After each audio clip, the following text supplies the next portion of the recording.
Hello everyone, welcome to my channel. Please subscribe and keep watching more details. Chrisley worried for Julie to be around violent men. Chrisley is worried for his mom, Julie Chrisley. She is going to have to be around violent men. He is not happy with what is going on. However, some fans think he needs to be on his best behavior, so his mom has a chance to get out of prison. There has been a lot going on with their family. Keep reading to find out more. The Chrisleys go to prison.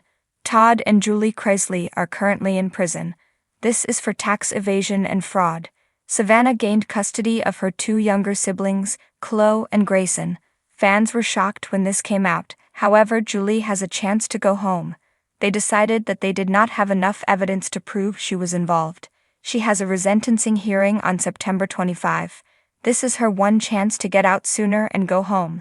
She could even get out on house arrest. However, she has to go to court in person when she was hoping to do it via Zoom. Chrisley worried for his mom. Chrisley is worried about his mother traveling with violent men. He took his concerns to social media. This is something their family is upset about. However, fans think this is a blessing for Julie. She is getting the chance to go home. However, Chase sees it as something bad could happen to his mother. Some fans do feel bad for Julie because she has been in the hospital for a while and now has to go travel.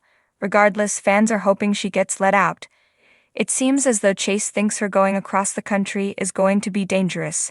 He does not want her to have to be shackled and moved from city to city. However, she does not have an option. This is her only chance at getting released. She may even be able to get on house arrest. Fans hope she receives good news. Chrisley couldn't shake the uneasy feeling that had settled deep within him. His mind was a whirlpool of emotions, spinning relentlessly as thoughts of his mother, Julie, dominated his every waking moment. Ever since she'd been sentenced to serve time in federal prison, a gnawing anxiety had taken root in Chase's heart. But lately it had grown into something more. A genuine fear for her safety. It wasn't just the isolation of prison life that troubled him. It was the people inside, the ones Julie would be forced to coexist with. Violent men. The idea haunted Chase, creeping into his thoughts at all hours of the day. He could picture her in some dimly lit corner, surrounded by inmates with hard eyes and dark pasts, and it tore him apart. "She's too good for this," he muttered under his breath, gripping his phone tighter as he paced the length of his living room. She doesn't deserve to be around these kinds of people. Chase had always seen Julie as the rock of their family. Her warm smile, her nurturing nature, she was the glue that held them together through thick and thin. No matter how chaotic their lives became, Julie's calming presence had always been there. And now she was in a place so far removed from everything they knew, a place where kindness and warmth were more likely to be met with suspicion than gratitude. He couldn't stand it. A news report about a recent altercation between inmates at the facility where Julie was being held had sent his mind spiraling into worst-case scenarios. He'd seen the footage on the TV just days ago. Prison guards in riot gear, inmates screaming and fighting, chaos erupting behind barbed wire fences. He imagined his mother caught in the middle of it all, vulnerable, unable to defend herself. "She's not safe in there," Chase whispered to himself. The thought kept circling, an echo in his mind. Chase had tried to keep it together, to stay strong for the rest of the family, but his frustration and worry were becoming too much to bear. He knew his dad, Todd, was struggling too, but Todd was locked up in his own world. Literally. There was no comfort to be found in his father's situation. And Savannah, his sister, while fiercely protective, was dealing with her own fears and anger about their parents' fate. Chase felt like he was walking on a tightrope, balancing his emotions, trying to be the strong one, but the weight of it all was pulling him down. Chase stopped pacing and collapsed onto the couch, rubbing his hands over his face. "I have to do something," he murmured, staring blankly at the ceiling. But what could he do? He was powerless in this situation, and that was the hardest part to accept. For all the money, fame, and influence their family once had, none of it mattered now. The legal system had spoken, and his mother was serving her time. Still, Chase refused to sit idly by. He grabbed his phone and scrolled through his contacts, searching for anyone, who might be able to help. His lawyers, a prison reform advocate, an old friend in a position of influence. He wasn't sure where to start, but he knew he had to try. As his thumb hovered over a name, A wave of doubt washed over him. Even if he could pull some strings or get in touch with the right people, how much could he really change? Could he keep his mother safe in a place where danger lurked around every corner? The more he thought about it, the more helpless he felt. He could barely sleep at night, his mind conjuring images of what Julie might be facing: violent men, hardened criminals, people with nothing left to lose. It wasn't just the physical danger that worried him, but the emotional toll. How could someone as kind and loving as Julie survive in a place like that without losing a part of herself?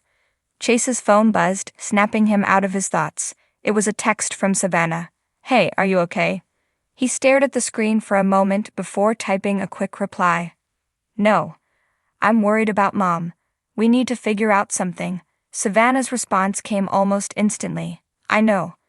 I've been thinking the same thing. Let's talk later." Chase sighed and tossed the phone onto the coffee table. Talking later was fine, but it didn't solve the immediate problem. His mother was still there, surrounded by people who scared him. He didn't know how much longer he could stand feeling so powerless. He needed a plan. Over the next few days, Chase threw himself into researching prison safety, reaching out to advocates for inmate rights, and even looking into what could be done to get his mom transferred to a less dangerous facility. Every conversation, every phone call came with its own set of challenges, but Chase didn't care. This was his mother's life. He couldn't let fear paralyze him any longer. The thought of violent men around Julie still lingered, a shadow that darkened his every thought, but at least now he was doing something. He wasn't sure if any of his efforts would pay off, but the alternative, sitting and waiting for bad news, was unbearable. As he sat at his computer late one night, eyes bleary from hours of reading reports and contacting people who might be able to help, Chase felt a flicker of hope. He wasn't sure if it was enough to sustain him, but it was something. And right now, with his mother's safety at stake, even a flicker of hope was better than nothing. Chase Chrisley had always been the protective son. From an early age, he'd inherited his father's stubbornness and his mother's caring heart, which made him a unique combination of playful charm and fierce loyalty. But now, as he sat on the plush leather couch in his new Nashville home, the weight on his chest felt unbearable. His mind couldn't stop spinning around the one thing that haunted him more than anything else: his mom, Julie Chrisley, locked away, serving time for something he still couldn't fully wrap his head around. And to make matters worse, the thought of her being surrounded by people, dangerous people, was eating him alive. It wasn't just the idea of prison. Chase had come to terms with the fact that mistakes had been made, consequences followed, and this was the reality they were now living. What scared him the most was the uncertainty of what life was like behind bars. His mother, the woman who had spent her life showering her family with unconditional love, had been thrust into an environment where violence was a constant undercurrent. Chase's phone buzzed, breaking his spiral of thoughts. It was a text from his sister Savannah, probably another update or reassuring word about how their mom was doing. But tonight he couldn't bring himself to open it. Instead, he leaned forward, resting his elbows on his knees and letting out a sigh that seemed to carry the weight of the world. The silence in the room was suffocating, the kind that forced you to confront your deepest fears when all you wanted to do was ignore them.